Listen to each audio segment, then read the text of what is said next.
रांची के रिम्स में मुझे रखा, रांची के रिम्स हॉस्पिटल में जब मुझे रखा तो वहां पर भी डॉक्टरों ने कह दिया कि तुम्हारी किडनी पूर्ण तरह से बेकार हो चुकी है, इसलिए तुम्हारा डायलिसिस होगा। और डायलिसिस होना प्रारंभ हो गया। डॉक्टर ने कहा तुम्हारा डायलिसिस हर 15 दिन में होना है और ये जिंदगी पर्यंत होना है, ये डायलिसिस कभी बंद नहीं होगा और ये चलता रहेगा। डायलिसिस चालू हो गया। गुरुदेव हम सब बड़े तकलीफ में आ गए, अब करें तो करें क्या। तभी एक मित्र के घर के लोगों ने कहा कि हाँ ये कीर्तन करी ना बैठ के, खूब ढोलक मंजीरा से खूब जोरदार भजन सुना है। आपको नहीं सुना है शायद, आप सुनना है। हम 2 मिनट के लिए बाहर आके सुन लिए। हाँ हम सुने। इनमें से एक ने प्रश्न किया, जब ये चली गई उसके बाद एक जीजी और वहीं रहती है, तो उन्होंने प्रश्न किया, गुरुजी आप कहते हो कि विश्वनाथ आपके बाप हैं,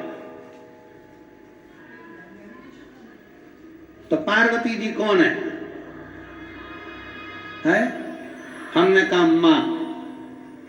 गंगा हमने कहा हमारी मौसी। विश्वनाथ जी हमारे बाप है, मां हमारी पार्वती है, तो गंगा हमारी मौसी है, मौसी की गोद में है, मौसी की। और मुझे विश्वास है मेरी मौसी जेब भर के भेजेगी, पक्का। ये साधारण नहीं है। आप जाओ अपनी मौसी के घर जाओ तो सही। मेरे बच्चे जितने बैठे हैं, तुम तुम्हारी मौसी के यहाँ जाना जरा, और मौसी और मामा के पास जाना। मामा मौसी जरूर कुछ ना कुछ देते हैं। ले बेटा कॉफी रख ले, ले घर जा रहा है जा, इसको अब ये घर जा रहा है, भले वो अपनी जीजी को दे चाहे ना दे, वो अपने जीजा को दे चाहे ना दे, पर मौसी अपने छोटे से बच्चे को जरूर देती है। ये जा रहा है, लेकर जा। कल कथा का विराम दिवस है।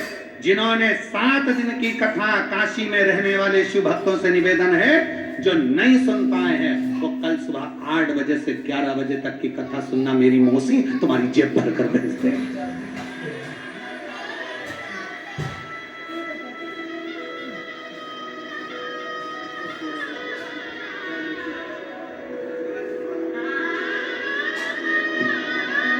यही है दशरथ गोराइन जी, जिनका डायलिसिस होता था और बाबा की कृपा से अब पूर्ण तरह से स्वस्थ हुए हैं। ये शिव कृपा है, डायलिसिस बन गई।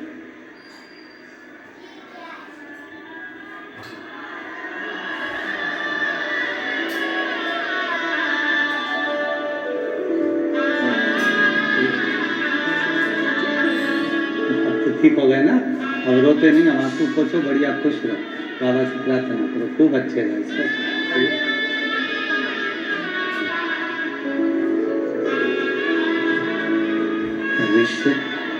रिश्ता तेरा मेरा सबसे प्यारा, रिश्ता तेरा मेरा सबसे प्यारा, तू मेरा बाबा मैं हूँ तेरा लाला, मैं हूँ तेरा लाला, तू मेरी मौसी मैं हूँ तेरा बेटा, मैं हूँ तेरा लाला। रिश्ता संबंध परमात्मा से जुड़ा, एक संबंध और बड़ा प्रबल संबंध, बड़ा प्रखर संबंध।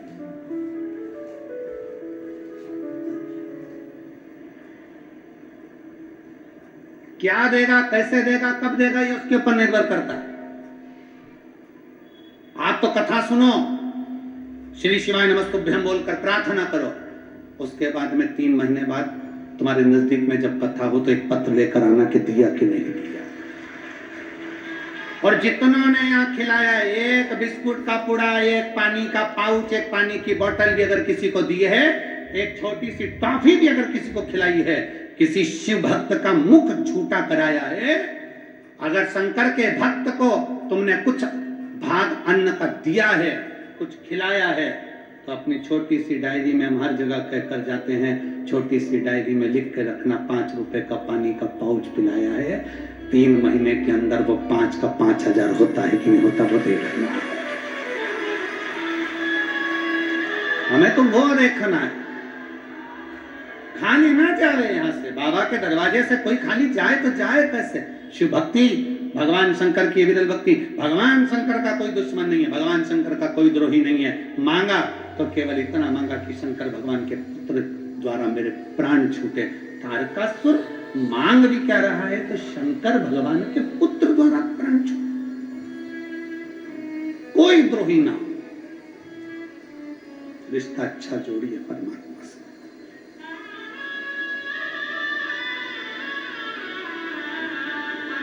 और मेरी जीजियों और मेरा जीजाओं, ओ मेरी काशी की जीजियों, मेरे जीजाओं, मेरी बेटियों, बेटाओं, मेरी माताओं, शिव महापुराण के अंतर्गत जब आप विश्वास के साथ कथा सुनते हो ना, बाबा देता एक कथा आती है, नर्मदा पुराण की एक बड़ी सुंदर कथा है। एक सत्यकेतु नाम का एक राजा, सत्यकेतु उसका नाम था राजा का। राजा इतना धर्मात्मा था, अपने महल के दरवाजे से राजा कभी अठन्नी नहीं देता था, कभी नहीं। राजा इतना धर्मात्मा था, इतना पुण्यात्मा था, राजा इतना बड़ा दानी था कि अपने घर के दरवाजे से, अपने राज्य के दरवाजे से अठन्नी उस राजा ने दान नहीं करी, एक चवन्नी दी। इतना बड़ा धर्मात्मा था।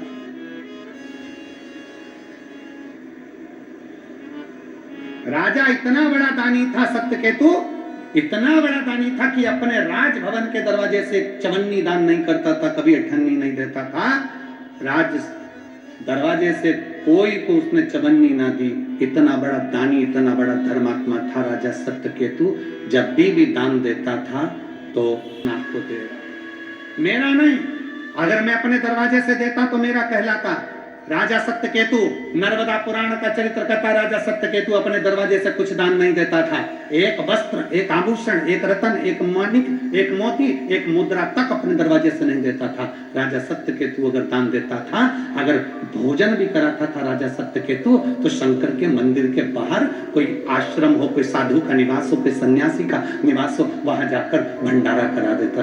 आज भी हमारे शास्त्र का प्रमाण है, आज भी नर्मदा पुराण कहती है चतुर्संत वो होता है। वो तो 11 बजे से 3 बजे तक भोजन प्रसाद चलता है, और शाम के टाइम आओ तो बाबा की आरती के बाद खिचड़ी प्रसाद चलता है। तो ऐसा समय निकल कर आना कि मैं बाबा की थाली सामने रखकर मैं भी मांग कर थोड़ा सा प्रसाद पालूं, क्योंकि इसके दरवाजे से मिला है और इसी के दरवाजे पर मुझे प्राप्त हुआ।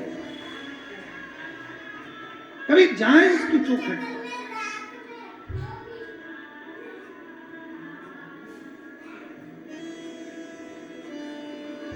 ये हमारी मां नर्मदा पुराण वर्णन कर रही है। सत्यकेतु राजा अपने दरवाजे से कुछ नहीं बांटता था, सत्यकेतु राजा अपने दरवाजे से कुछ नहीं देता था, क्योंकि मैं अगर अपने दरवाजे से दूंगा तो मेरा कहलाएगा। शंकर भगवान के दरवाजे पर गाड़ियां भर भर कर ले जाता, शिव जी के दरवाजे पर बैठ जाता, मुद्रा, माणिक, मोती, सोना, चांदी, हीरा, पन्ना, वस्त्र, आभूषण, अन्न, सब कुछ देता। क्यों? पूछा, ये तुम्हारे दरवाजे से क्यों नहीं देते? बताना चाहता हूं, आप जो व्यासपीठ से कह रहे हैं, एक किंचित मात्र इसमें कोई से गलत और कोई कहे कि बनावटी बोल रहा है, नहीं। यहाँ पर ऐसा कोई व्यक्ति नहीं है जो लेना चाहता हो, वो देना ही चाहता है। चाहे वो एक बिस्किट का पैकेट क्यों ना हो, वो देना ही चाह रहा है। कितने लोग राशन 1-1 किलो रख के ला रहे हैं कि मैं भंडारे में दे दूं केवल, मुझे पता ही नहीं, और ना किसी ने मैटिंग मांगी है, ना किसी ने आपका चद्दर मांगा है। सब प्लास्टिक बिछा के, अपना चद्दर बिछा के, और मैं तो ये कहता हूँ सबसे, इससे पुराण कथा में कोई गरीब नहीं है। जय हो। सब पश्मीना का साल बिछा के बैठे हैं। बाबा की कृपा, ऐसी शिव भक्ति महाराज जी। यहाँ भक्त जो आया है उसके घर नौकर चाकर सब है, पर किस आश्रित होकर आया, किस भरोसे से आया, और क्या फल मिलेगा। मेरी जीजियों, हम तो नहीं कर सकते। इस डायलिसिस वाले भैया से पूछना, इस डायलिसिस वाले भैया से जरा बात करना कि जिसका 15-15 दिन में डायलिसिस होता हो, जरा विचार करिएगा, 15-15 दिन में डायलिसिस होता हो और जो एक जल और बेलपत्र का ग्रहण कर कर कथा कर इस तत्व पंडाल में बैठकर सुन लेता है, टीवी के सामने सुन लेता है और उसका डायलिसिस बंद हो जाता है, तो उसके हृदय की दशा पूछिएगा कि क्या उसके मन में मेरे शिव जी का कोई द्रोही नहीं है, शंकर भगवान का कोई दुश्मन नहीं, पर मांगा मुझे शंकर भगवान के पुत्र द्वारा प्राण छूटे। भगवान ने कह दिया, ब्रह्मा जी ने, तथास्तु, यही होगा।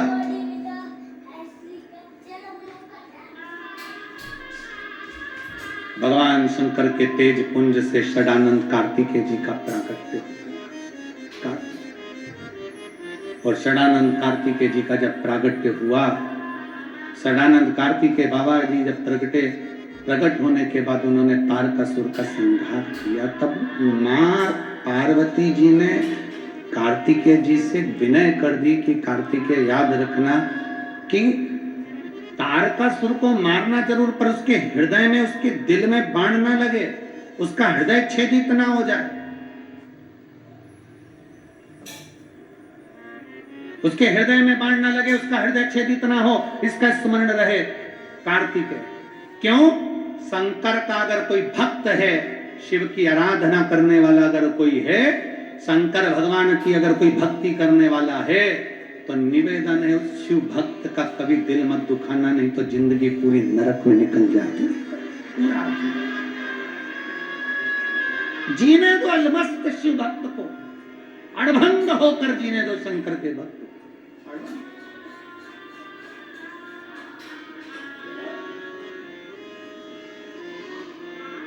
इतने शिव भक्त आते हैं, हम कहते हैं कभी किसी का दिल ना दुखाइए, है आपके पास दे दीजिए, है आपके पास दे दीजिए। और फिर निवेदन करूंगा, जितने शिव भक्त यहाँ कथा श्रवण करने के लिए आए हैं उन सबसे निवेदन करूंगा, आपके घर जाने वाले बैग में जैसे एक बिस्कुट का पैकेट या टॉफी या कोई भी सामान यहाँ का जरूर रह जाता है, उसी तरह घर जाते हो ना, तो जैसे दुनिया के लोगों ने आपको कुछ दिया, वैसे ही महादेव भी कुछ ना कुछ देकर भेजता जरूर है, भेजता जरूर। इसके हृदय में छेद ना हो, इसका दिल ना दुखे। ध्यान रखना, तारकासुर को मारते समय उसका हृदय छेदित ना हो। माता पार्वती जी से षडानंद कार्तिकेय ने पूछा, माँ आखिर ये तारकासुर का हृदय क्यों छेदित ना हो? क्योंकि इसके दिल में, इसके हृदय में शिव बैठा हुआ है।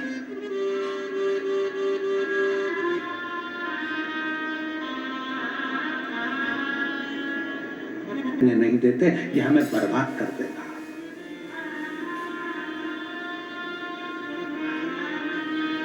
इसीलिए शिव महापुराण की कथा कहती है,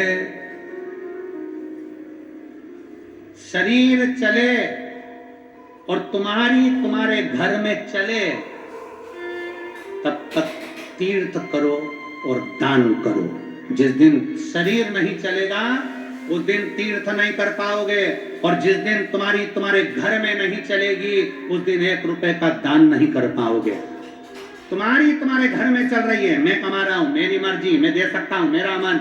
जिस दिन घर में मालूम पड़े बहू आ जाए, बेटा आ जाए, परिवार बढ़ जाए, बढ़ता परिवार कह देगा, क्या पापा जी क्या दान देने जा रहे हो, क्यों पानी पिला रहे हो, क्यों बिस्कुट खिला रहे हो? जिसने कथा कराई वो जाने, अपन काय को खिलाएं, अपन क्यों दें, अपन क्यों ठेकुआ बना के ले जाए, अपन क्यों पूड़ी बना के ले जाए, अपने को क्या करना, जो कथा करवाए वो जाने। पर नहीं, जब तक शरीर चले और तुम्हारे घर में चले, शरीर चले तो एक बार शिव महापुराण के पंडाल में बैठकर कथा जरूर सुनो, और अगर तुम्हारे घर में चले तो दोनों हाथों से दान जरूर करो, सत्कर्म करो, पुण्य करो, बन सके वैसा कर्म करते रहो। चले तुम्हारे घर में, जब तक सत्यकेतु रोता, आंखों में आंसू भर लिया, मेरी पत्नी मेरा बेटा ऐसा हो गया, दान नहीं करने देता, पुण्य नहीं करने देता, क्या करा जाए? सत्यकेतु की आंख में जल भर गया। आज मेरे विश्वनाथ, आज मेरे भोलेनाथ मंदिर में से, खिड़की में से कूद कर बाहर निकले, रूप बदल कर। सत्यकेतु मंदिर के दरवाजे के बाहर, ताले लगे मंदिर के बाहर बैठकर रो रहा था। शिव जी उसके पास में आकर बैठे, कंधे पर मेरे बाबा ने सत्यकेतु के हाथ रखा, हाथ रखकर पूछा, बाबा आप तो नगर के राजा हो, राजा सत्यकेतु, तू तो राजा है, मुझे दान दे दे कुछ। राजा सत्यकेतु आंख में आंसू भरता हुआ कहता है, मैं काय का राजा, राजा तो अंदर ताले में बंद है, मैं तो भिखारी हूं, मैं तो भिखारी हूं। राजा तो अंदर ताले में बंद है, मैं भिखारी हूं।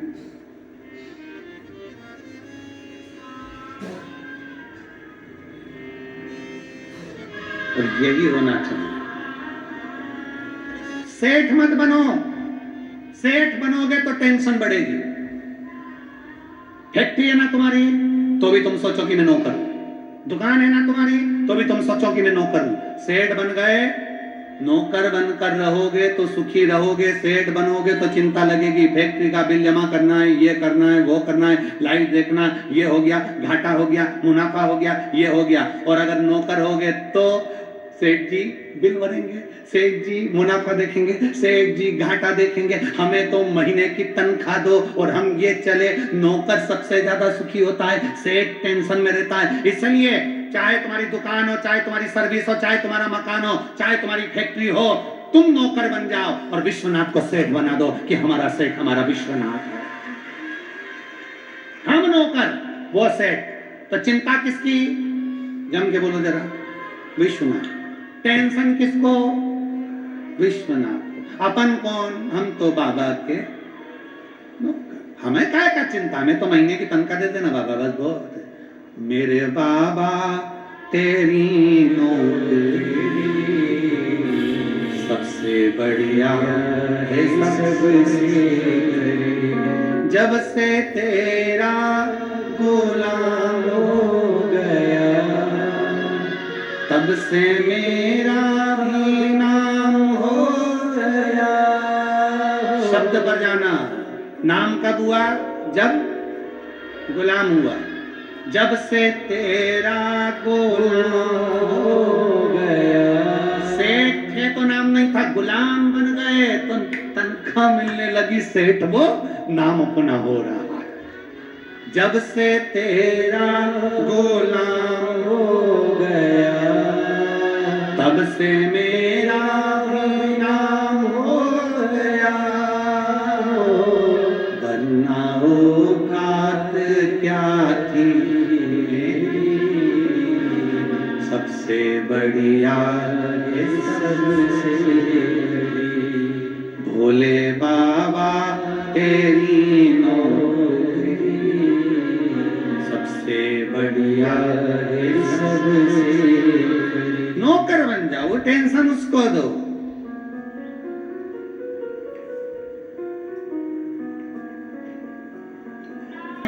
तो इतने में सत्यकेतु राजा बोले, मेरी पत्नी और बेटे के पास चले जा। पत्नी और बेटे के पास जाकर अलख जगाई भोलेनाथ ने, भिक्षाम दी। पत्नी और बेटा निकल कर कहता है, हमारे यहाँ कुछ भी नहीं है, कुछ भी नहीं, निकल जा बाहर। शंकर जी बाहर निकल गए। दुख नारायण को हो गया, लक्ष्मी को बुलाया, इधर आ लक्ष्मी, इसका पूरा राज्य नष्ट कर दे। हे लक्ष्मी, राजा सत्यकेतु के बेटे का और पत्नी का पूरा राज्य नष्ट कर दे। इतने में शंकर भगवान को मालूम पड़ा कि लक्ष्मी पूरे राज्य को नष्ट करने चली। शंकर भगवान दौड़ कर आ गए, नारायण क्षमा करिए, नारायण क्षमा करिए, नष्ट ना करो बाबा। आप अगर पत्नी और बेटे को नष्ट कर दोगे, राज्य नष्ट कर दोगे, तो मेरे सत्यकेतु का दिल दुखेगा, मेरे सत्यकेतु बेटे का दिल दुखेगा। इसलिए एक सत्यकेतु के लिए ये कैसे भी है ना, तो भी इनका भंडार भर दे, तो भी। घर में अगर कोई एक शिव भक्त है तो याद रख लेना, तुम्हारा घर अच्छा चल रहा है उस शिव भक्त के कारण, क्योंकि भगवान तुम्हारे भाग्य से नहीं, कोई शंकर को जल चढ़ाने वाले के भाग्य से तुम्हें दे रहा है। शिव का समय आया। शिव महापुराण की कथा कहती है, सत्यकेतु का राज्य नष्ट नहीं हुआ, केवल सत्यकेतु के लिए शिव ने रोक दिया, केवल एक सत्यकेतु। हमारे परिवार में, हमारे घर में, हमारे कुटुंब में अगर कोई शंकर को जल चढ़ाने वाला है, समझ लेना दुख की घड़ी धीरे धीरे समाप्त होगी। धीरे धीरे, फाइल थोड़ी मोटी है, थोड़ा समय लगता है। शिव पुराण 24,000 श्लोक की है, 18,000 श्लोक उसमें भरे पड़े हैं श्रीमद् भागवत। तो ऐसे सारी पुराने भी माननीय मुख्यमंत्री जी कहते हैं 1.25 लाख श्लोक उसमें बड़े पड़े हैं महाभारत में, तो ऐसे साफ भरा पड़ा है। ये भी इतनी मोटी है, इसको धीरे धीरे धीरे धीरे धीरे धीरे कम होती है। उसी तरह याद रखिए कि जीवन में दुख आया है तो धीरे धीरे धीरे धीरे कटता है। समय थोड़ा इंतजार करिए। तारकासुर को भगवान षडानंद कार्तिकेय ने मार दिया। समय आया, तारकासुर के 3 पुत्र हैं, तारकाक्ष, विदुन्माली, कमलाक्ष, 3 पुत्र। उन तीनों का भगवान पशुपतिनाथ बनकर उद्धार किए हैं। ऐसी पवित्र शिव महापुराण की कथा आज छठे दिवस में विराम की ओर जा रही है। कल कथा का समय सुबह 8 बजे से 11 बजे तक रहेगा। दिल से कल की कथा जो रह गए हैं सुनने वाले, टीवी पर कथा का समय 2 बजे से 5 बजे तक है, पर सतुआ बाबा के पवित्र गौशाला के प्रांगण में गंगा जी की गोद में बड़े आनंद से विश्वनाथ जी की साक्षी में कथा का समय कल सुबह 8 बजे से 11 बजे तक रहेगा। भाव भक्ति से आप और हम कथा श्रवण करेंगे, अपने जीवन को धन्य। हर हर महादेव। जय जय श्री राधे। सभी भक्तों को हर हर महादेव सदा जय श्री कृष्णा श्री शिवाय नमस्तोभ्य। व्यासपीठ को नमन करते हुए हम सबके प्रिय, हम सबके लाडले ठाकुर कल्लू जी महाराज के चरणों में नमन करते हुए परम सत्य, परम आदरणीय, विश्वविख्यात पूज्य गुरुदेव के पावन चरणों को नमन करते हुए और आप सभी शिव भक्तों के चरणों में नमन करते हुए सुंदर आज हम सभी ने छठवें दिवस की मेरठ में जो कथा है वहाँ की समिति के सदस्य आए हुए हैं। एक बार जोरदार ताली बजाकर स्वागत करें। जो मेरठ की कथा है 15 तारीख से 21 तारीख तक मेरठ में कथा रहेगी, दिसंबर के महीने में 15 से 21 तारीख तक। हर हर मेरठ में 15 से 21 है और 1 दिसंबर से 7 दिसंबर कथा शिरपुर महाराष्ट्र में। आज की झांकी गणेश जी को ब्याह है। सुंदर छठवें दिवस की कथा हम सभी ने श्रवण की। भगवान श्री गणेश जी महाराज के गले में जयमाला पहना रहे हैं। भगवान श्री गणेश जी महाराज रिद्धि सिद्धि के गले में जयमाला पहना रहे हैं। जोरदार ताली बजाएं। हर हर। रिद्धि सिद्धि ने अपनी माला निकाल कर वापिस श्री गणेश जी महाराज को पहनाइए। सुंदर आनंद से रिद्धि सिद्धि के कंधे पर भगवान हस्त कमल रखे हैं। आरती प्रारंभ।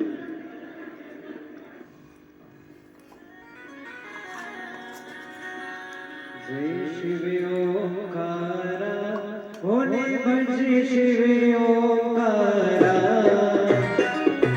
ब्रह्मा विष्णु सदा शिव बोले बोले नाथ महाशिव हरिरानी नारा ओम हरे हरे हरे महादेव एकादश चतुरानन पंचानन राजे बोले पंचानन